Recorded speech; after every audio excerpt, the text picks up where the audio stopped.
మొత్తం కలిపినట్టయితే 420 హామీలు ఇచ్చి తర్వాత 6 గ్యారంటీలని మరి నమ్మబలికి 100 రోజుల్లో 6 గ్యారంటీలు మిగతా 414 5 సంవత్సరాల కాలంలో చేస్తామని చెప్పి నమ్మబలికి ఆనాడు టిఆర్ఎస్ పార్టీ అధికారంలో ఉన్నప్పుడు మరి ఏదైనా కార్యక్రమం తెస్తే దాని మీద నోటికొచ్చినట్టు మాట్లాడి ప్రజల్ని ఆ రోజు గందరగోళం చేసి మళ్ళీ ఈరోజు అవే పథకాలని అవే కార్యక్రమాలను కొనసాగించే ప్రయత్నం కాంగ్రెస్ పార్టీ చేస్తూ ఉన్నది.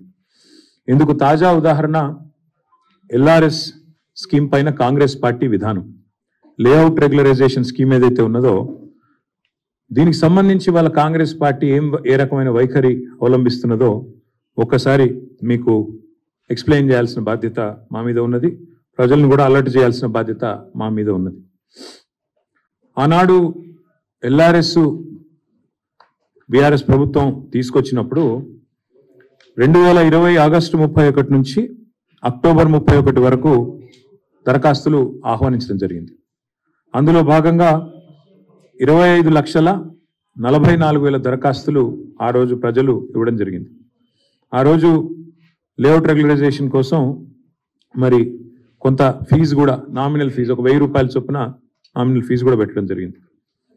అయితే కోమటిరెడ్డి వెంకటరెడ్డి గారు ఆనాడు ఎంపీ, ఈరోజు మంత్రి, ఆయన స్వయంగా పోయి కోర్టులో కేసు వేశారు. ఇది అన్యాయము అని చెప్పి కేసు వేయడమే కాకుండా ఆయన ఏమన్నారంటే పాత విధానంలోనే రిజిస్ట్రేషన్లు చేయాలి, మీరు ఎల్ఆర్ఎస్ అని పెట్టి ఈ రకంగా చేయడం అన్యాయము అని చెప్పడమే కాకుండా ఆయన ఎన్నికల ప్రచారంలో కూడా దీన్ని ఒక అస్త్రంగా వాడుకున్నారు.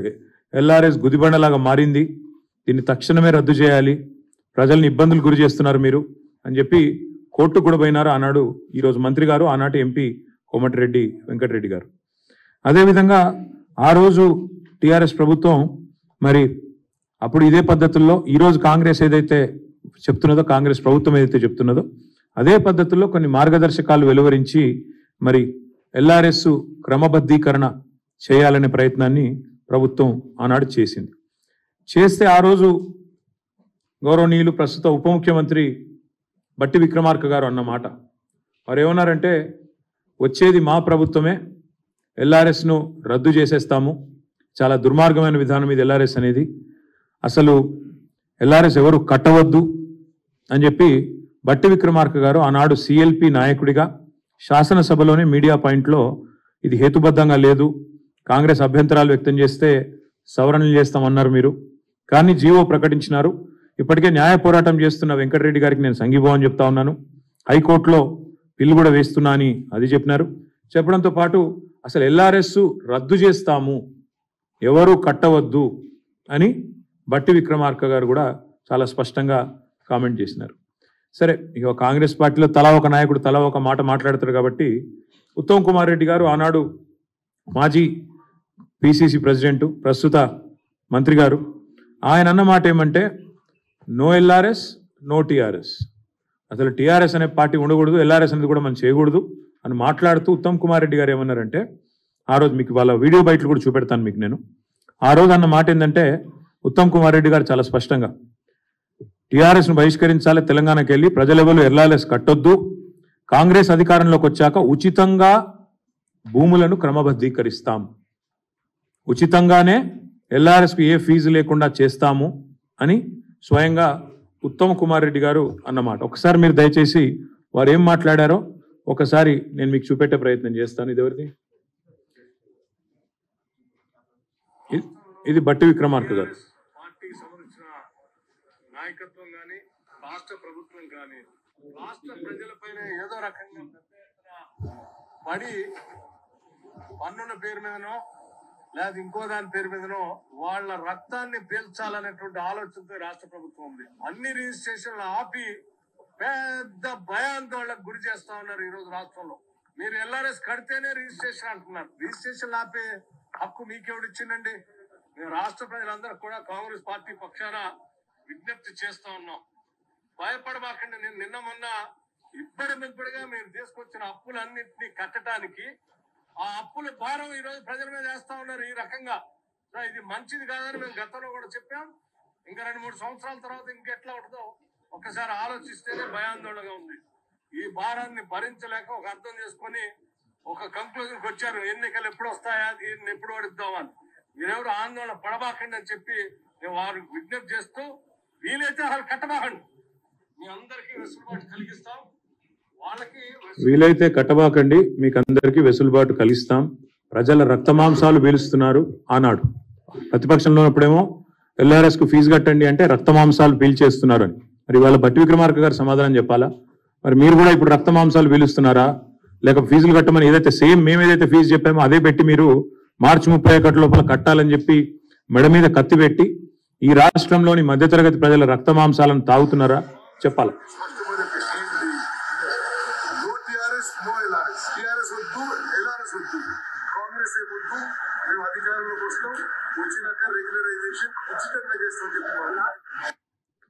No TRS no LRS. మేము కాంగ్రెస్ అధికారంలోకి వస్తాం, రాగానే ఉచితంగా, మళ్ళొకసారి వినండి, ఉచితంగా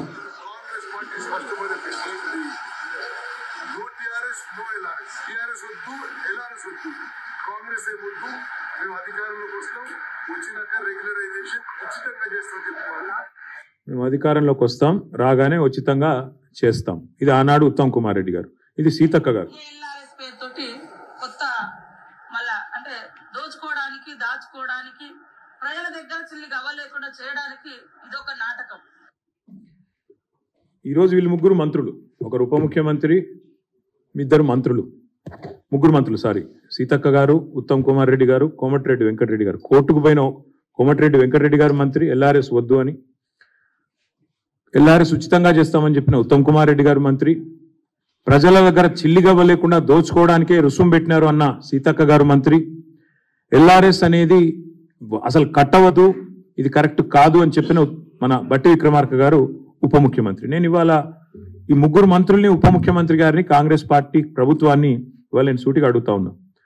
ప్రజల నుంచి 20,000 కోట్ల రూపాయలు తోలు వలిచి వసూలు చేయడానికి మీరు వేసిన ఎత్తుగడ ఇది కాదా? మీరు చెప్పిన మాటల్లో విశ్వసనీయత ఉంటే, మీరు ఆనాడు ప్రతిపక్ష పార్టీగా మీరు చెప్పిన మాటల మీద మీకే విశ్వాసం ఉంటే, ఇవాళ మరి ఈ రకమైన ఎల్ఆర్ఎస్ కార్యక్రమానికి మీరు ఎందుకు తెరదీశారు? మార్చి 31 లోపల ఖచ్చితంగా కట్టి తీరాలి అని మీరు ఏదైతే చెప్తున్నారో ఇది మరి ఎంతవరకు సమంజసం మీరే చెప్పాలా. ఎందుకంటే ప్రభుత్వంలో లేనప్పుడు, ప్రతిపక్షంలో ఉన్నప్పుడేమో ఫ్రీగా చేస్తామని చెప్పి ఊకదంపుడు ఉపన్యాసాలు ఇచ్చారు, ప్రజలకు అబద్ధాలు చెప్పి అధికారంలోకి వచ్చారు. ఎల్ఆర్ఎస్ మీద న్యాయ పోరాటం ఏమైంది? వెంకటరెడ్డి గారిది పిల్లి ఏమైంది చెప్పాలి. అందుకే మేము అనేది, బట్టి గారు చెప్పిన మాటలు వట్టి మాటలను తేలిపోయింది. అసలు ఎల్ఆర్ఎస్ కట్టవద్దని చెప్పింది ఉత్తదని తెలిపోయింది. ఉత్తమ్ కుమార్ రెడ్డి గారు ఫ్రీగా చేస్తాం ఎల్ఆర్ఎస్ అన్నారు, మరి ఆయన క్యాబినెట్లో ఉన్నారు. ఇవాళ ఆయన క్యాబినెట్, ఆయన ఏ మంత్రివర్గంలో అవుతున్నారో ఆ క్యాబినెటే ఎల్ఆర్ఎస్ కట్టాలని చెప్తా ఉంది. అదేవిధంగా సీతక్క గారు చిల్లిగవ్వలేదు ప్రజల దగ్గర అన్నారు, మరి వారు కూడా ఈరోజు సమాధానం చెప్పాలి. ఇవన్నీ తప్పకుండా ప్రజల తరపున మేము అడుగుతా ఉన్నాం, తప్పకుండా వారు మరి స్పందించాలని చెప్పి కూడా డిమాండ్ చేస్తూ ఉన్నాం.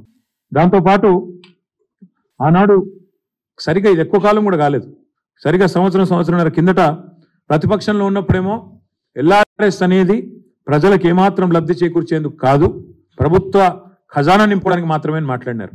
కానీ ఈరోజు మళ్ళీ నాలిక మడతేసి ఇష్టం వచ్చినట్టు ఉచితంగా చేస్తామని చెప్పి, అసలు కట్టవద్దని చెప్పి, న్యాయ పోరాటం చేస్తామని చెప్పి, టీఆర్ఎస్ వద్దు, ఎల్ఆర్ఎస్ వద్దు, టీఆర్ఎస్ వద్దు, కాంగ్రెస్ ముద్దని చెప్పి, ఇవాళ అధికారంలోకి వచ్చిన 2 నెలల తర్వాత 20,000 కోట్ల రూపాయల భారాన్ని మధ్యతరగతి ప్రజల మీద మోపే ఏదైతే ప్రయత్నం ప్రభుత్వం చేస్తున్నదో దీన్ని తప్పకుండా విరమించుకోవాలి.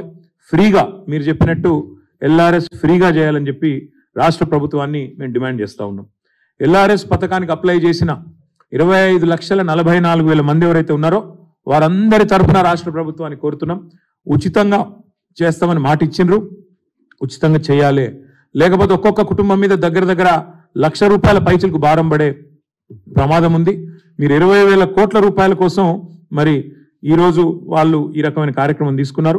ప్రజల నుంచి ముక్కుబిండి మార్చి 31 లోపల వసూలు చేయాలని ముఖ్యమంత్రి గారే టార్గెట్ ఇచ్చినట్టుగా మాకు సమాచారం ఉంది.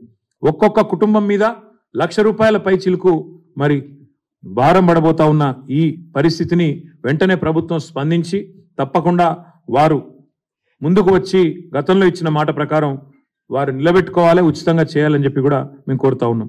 పేద ప్రజలు ఆనాడు బట్టి విక్రమార్క గారి మాట, పేద ప్రజలు కష్టపడి పోగేసుకున్న ఒక్కొక్క రూపాయిని కష్టపడి కొన్ని ప్లాట్లలో పెట్టుబడి పెడితే దాన్ని లాక్కుంటుంది ప్రభుత్వం. ఇవాళ మరి రిజిస్ట్రేషన్ చేయమని మెడ మీద కత్తి పెట్టిందని చెప్పి విక్రమార్క గారు ఆనాడు అసెంబ్లీలో మాట్లాడిన మాట. అందుకే మేమనేది వెంటనే ప్రభుత్వం స్పందించి మరి తప్పకుండా ఈ విషయంలో వారి వైఖరిని మార్చుకోవాలని డిమాండ్ చేస్తూ ఉన్నాం. ఆ రోజు బట్టి విక్రమార్క గారు చేసిన డిమాండ్ని నేను పునరుద్ఘాటిస్తూ ఉన్నా. రిజిస్ట్రేషన్ ఆల్రెడీ అయిపోయింది, మళ్ళీ ఎల్ఆర్ఎస్ ఎందుకు కట్టాలి, అసలు ఎల్ఆర్ఎస్ కట్టకపోతే రిజిస్ట్రేషన్ ఆపే అధికారం మీకు ఎవడిచ్చిండు అనే మాట ఏదైతే అన్నారో నేను వారిని అదే గుర్తు చేస్తూ ఉన్నా. ఉచితంగా రెగ్యులరైజేషన్ చేస్తామన్న ఉత్తమ్ కుమార్ రెడ్డి గారి మాటలు ఒట్టి మాటలా లేదా నిజంగా చిత్తశుద్ధితో చెప్పిన మాటలా, తప్పకుండా వారు సమాధానం చెప్పాలి అనే మాట కూడా నేను డిమాండ్ చేస్తూ ఉన్నా. దాంతోపాటు ఆ రోజు ప్రతిపక్షంలో ఉన్నప్పుడు ఒకలాగా, అధికారంలో ఉన్నప్పుడు మరొకలాగా వ్యవహారం చేస్తున్న మీ తీరును కూడా ప్రజలు గమనిస్తున్నారు. 25 లక్షల కుటుంబాలు, ఒకటి కాదు రెండు కాదు, 25 లక్షల కుటుంబాలకు సంబంధించిన ముఖ్యంగా పేద దిగువ మధ్యతరగతి కుటుంబాలు మరి మార్చి 31 లోపల మెడ మీద కత్తి పెట్టి కట్టాల్సిందే అని ముక్కుబిండి వసూలు చేసే ప్రయత్నం ఏదైతే చేస్తున్నారో దీన్ని తప్పకుండా నిరసిస్తున్నాము, ఖండిస్తున్నాము. తప్పకుండా క్షేత్రస్థాయిలో పోరాటాలకు కూడా పిలుపునిస్తూ ఉన్నాం. ఒకవైపు ఇప్పటికే పంటలు ఎండుతూ ఉన్నాయి, నీళ్లు లేక పంటలు ఎండుతూ ఉన్నాయి. మరి ఒకవైపు రైతు కుటుంబాలు కానీ దిగువ మధ్యతరగతి కుటుంబాలు కానీ ఇబ్బందుల్లో ఉన్నాయి. కాబట్టి కాంగ్రెస్ పార్టీ గతంలో ఇచ్చిన హామీని నిలబెట్టుకోవాలని డిమాండ్ చేస్తూ, ఉచితంగా ఎల్ఆర్ఎస్ను అమలు చేయాలని డిమాండ్ చేస్తూ, గతంలో ఈ మంత్రులు మాట్లాడిన మాటలు వారికి గుర్తు చేస్తూ 6వ తారీఖు నాడు, ఈరోజు 4వ తారీఖు, 6వ తారీఖు నాడు అన్ని నియోజకవర్గ కేంద్రాలు రాష్ట్ర వ్యాప్తంగా, హైదరాబాద్లో హెచ్ఎండిఏ కార్యాలయం దగ్గర, అదేవిధంగా జిహెచ్ఎంసి కార్యాలయం దగ్గర, హైదరాబాద్ కాడికేమో హెచ్ఎండిఏ జిహెచ్ఎంసి కార్యాలయం, మిగతా అన్ని నియోజకవర్గ కేంద్రాల్లో ధర్నాలకు పార్టీ పిలుపునిస్తూ ఉంది. ఇది మరి ప్రజలు కూడా మాతో కలిసి రావాలని చెప్పి కూడా విజ్ఞప్తి చేస్తూ ఉన్నాం. ఎవరైతే 25,44,000 కుటుంబాలు ఉన్నాయో దీనివల్ల నష్టపోయేవారు, దీనివల్ల ఇబ్బంది పడేవారు, వారందరూ కూడా మద్దతు చెప్పాలని చెప్పి కూడా మేము విజ్ఞప్తి చేస్తూ ఉన్నాం. 6వ తారీఖు నాడు రాష్ట్ర వ్యాప్తంగా ధర్నాలు కూడా చేయబోతా ఉన్నాం. నిరసన కార్యక్రమాల్లో ఇది మొదటిది కాబోతా ఉంది.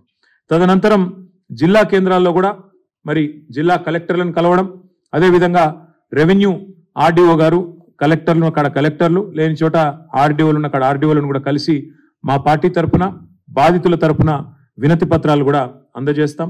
తప్పకుండా మా పార్టీ తరఫున న్యాయ పోరాటం కూడా చేస్తాం ఈ విషయంలో అని చెప్పి కూడా నేను విజ్ఞప్తి చేస్తా ఉన్నా. గతంలో మరి పిల్లేసిన వెంకటరెడ్డి గారు, గతంలో పెద్ద పెద్ద మాటలు చెప్పిన బట్టి విక్రమార్క గారు, ఆనాడు ఫ్రీ అని ఇవాళ ఫీజు అడుగుతున్న పెద్దలు ఎవరైతున్నారో వీరందరినీ కూడా నేను విజ్ఞప్తి చేస్తా ఉన్నా, స్పందించండి. తప్పకుండా మీరు స్పందించి మీ వైఖరి మరి మార్చుకొని తప్పకుండా మీరు ముందుకు రావాలని విజ్ఞప్తి చేస్తూ, మరి ఈ వీడియోలు ఏవైతే బట్టి గారు చెప్పిన మాటలు, ఏదైతే సీతక్క గారు చెప్పిన మాటలు, ఉత్తమ్ కుమార్ రెడ్డి గారు చెప్పిన మాటలు ప్రతి గ్రామానికి ప్రతి పట్టణానికి కూడా సోషల్ మీడియా ద్వారా కూడా విస్తృతంగా పంపిస్తాం. వీళ్ళ ద్వంద్వ వైఖరిని, వీళ్ళ 2 నాలుకల విధానాన్ని, ప్రతిపక్షంలో ఉన్నప్పుడు ఒకలాగా అధికారంలో ఉన్నప్పుడు మరొకలాగా మాట్లాడే వైనాన్ని కూడా ఎండగడతాము. తప్పకుండా 6వ తారీఖు నాడు అన్ని నియోజకవర్గ కేంద్రాల్లో నిరసనలు, 7వ తారీఖు నాడు అన్ని ఆర్డీఓ కార్యాలయాలు, అదేవిధంగా కలెక్టర్ ఆఫీసుల కాడ 33 జిల్లాల్లో కలెక్టర్లకు కూడా విజ్ఞాపన పత్రాలు ఇస్తాం. అప్పటికి ప్రభుత్వం దిగిరాకపోతే న్యాయ పోరాటం కూడా ఈ 25 లక్షల కుటుంబాల తరపున చేస్తాము. మేము కూడా ప్రజలకు విజ్ఞప్తి చేస్తా ఉన్నాం. ఎల్ఆర్ఎస్ కట్టమని ఎవరైతే అధికారులు ఒత్తిడి చేస్తా ఉన్నారో, ఫోన్లు చేస్తా ఉన్నారో వారిని అడగండి, నిలదీయండి.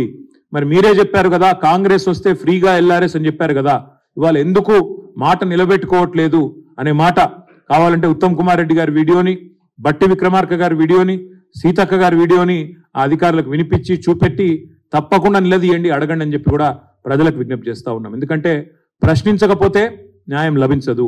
అధికారంలో రాగానే మాట మార్చిన కాంగ్రెస్ పార్టీ వైనాన్ని 25 లక్షల కుటుంబాలకు ఇవాళ ఒక్కొక్క కుటుంబం మీద ₹1,00,000 భారం మోపే ప్రయత్నాన్ని నిరసిస్తూ ఈ నిరసన కార్యక్రమాలను విజయవంతం చేయాలని చెప్పి బీఆర్ఎస్ పార్టీ క్యాడర్ మొత్తానికి కూడా విజ్ఞప్తి చేస్తూ, మీకు కూడా మీడియాకు కూడా దయచేసి సపోర్ట్ చేయాలని చెప్పి కూడా విజ్ఞప్తి